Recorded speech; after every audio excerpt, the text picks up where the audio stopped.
Dr. FEMITHA KP, free paper 32.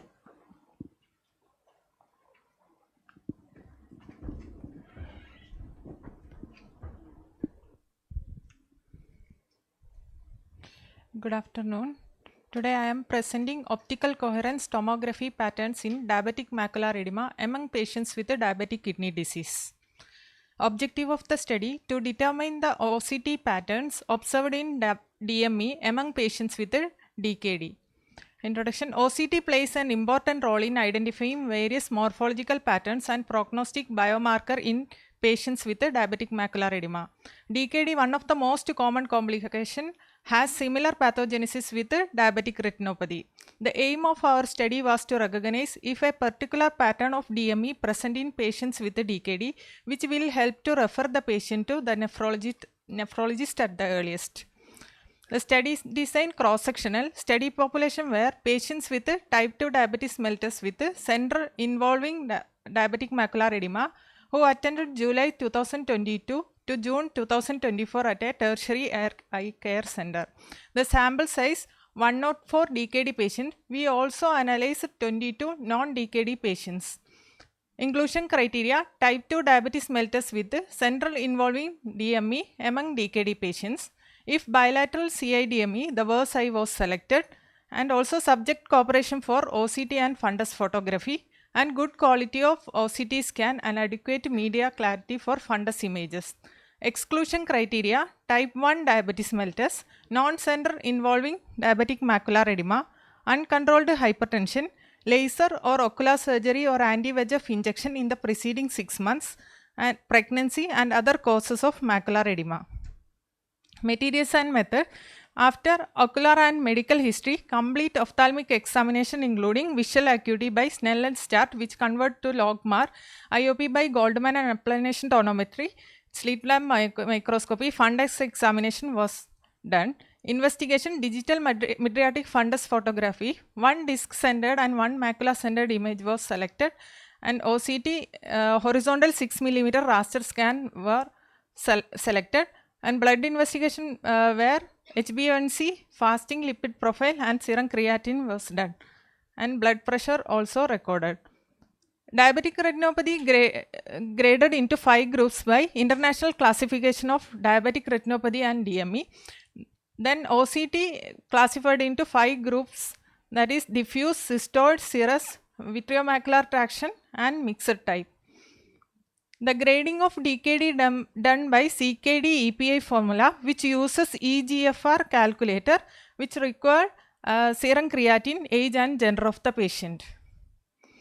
The result, coming to gender distribution, 65% were males and 35% were females.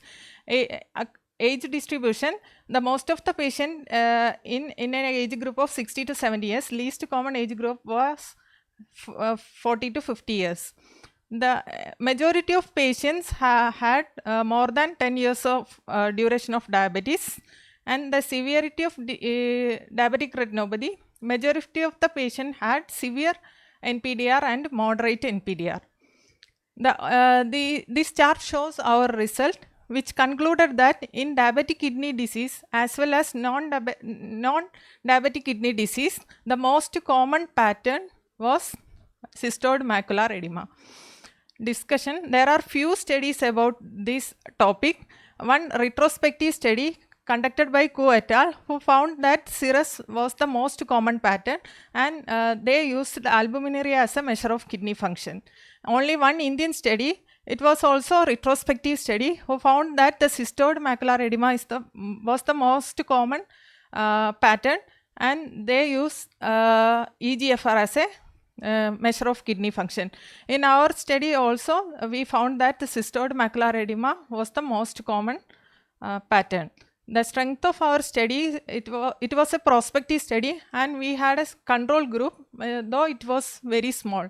And the limitation was sample size small, other biomarkers are not included in our study. EGFR is an inconstant marker, and also confounding factors like duration of diabetes mellitus, systemic risk factor are not eliminated by randomization.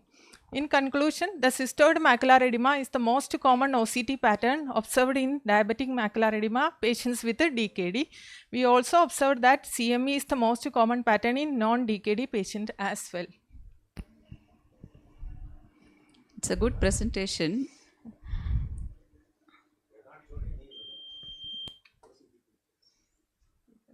OCT, the grading was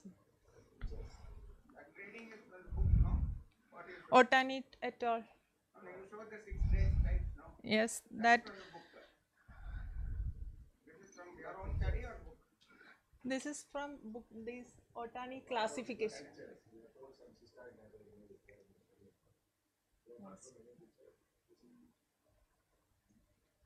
Not. Estimated glomerular filtration rate.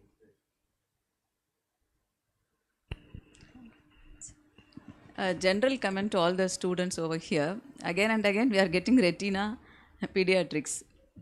Ophthalmology is so vast, and there is neuro-ophthalmology also. There is no paper in neuro-ophthalmology at all. It's a general comment. Yes, sir, but still in this session, in the 17 papers, not even a single paper is there. See, it's a general suggestion. If you do something different, your chances of getting an award is more, right? So neuro-ophthalmology has lot of cases, so many diagnoses are there. So it's a treasure. So you have to explore it. It's a general suggestion.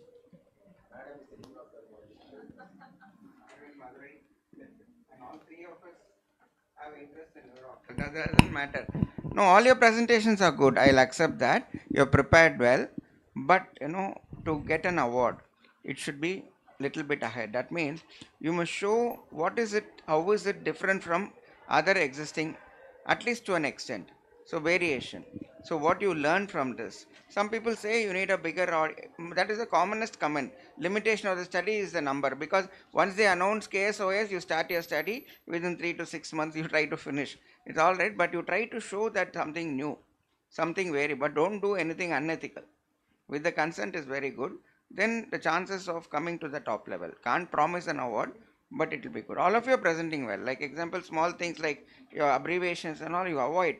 You learn, then only you learn to write journals for articles for your journals. Anyway, all the best.